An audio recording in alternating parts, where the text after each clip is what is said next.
Hello, my name is Miguel Parga. I am the best-selling author of What They Didn't Teach You in Film School. I've also been a college professor, a film professor for the last 14 years. And this is another one of my series of videos of how to make movies at home with whatever equipment you have available. So I had a student of mine send me a message with a question the other day, and I thought that's a great question. I'm going to use it to make a video because I think it's something that everybody can benefit from. So the student was a student of mine back in Mumbai, India. This is from many, many years ago when I taught the New York Film Academy's program in Mumbai for the summer. His name is Sandeep, so shout out to Sandeep. I answered his question and I wanted to record my answer for the benefit of you guys. So his question was a very simple question, very deep question, but very simple. The question was this: Miguel, one tip for a psycho thriller.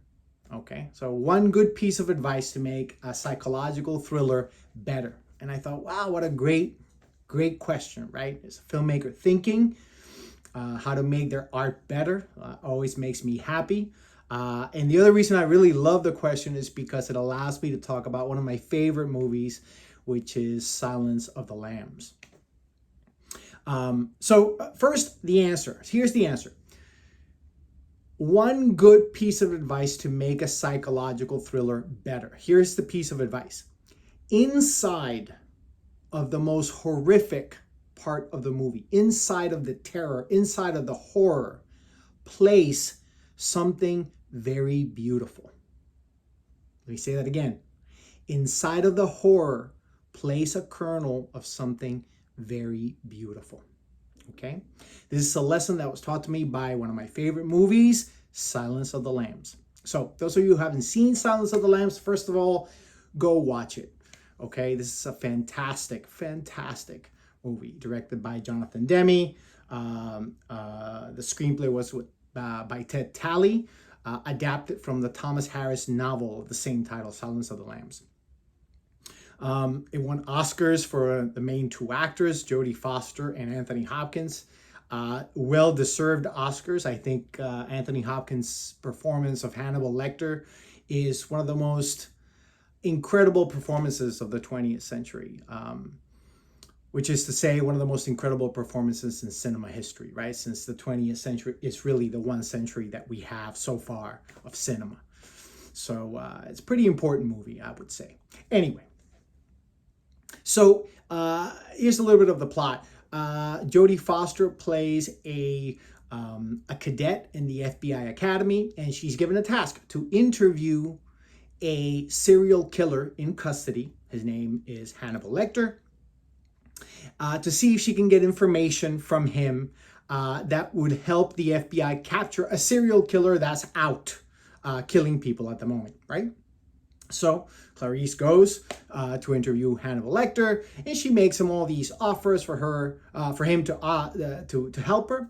Offering him comfort and a transfer to a better facility, and walks on the beach, and all these things that he's going to be able to do if he helps them. But of course, Hannibal Lecter is not interested in any of these comforts. What he wants is to learn things about her, things that are deep in her psyche, right?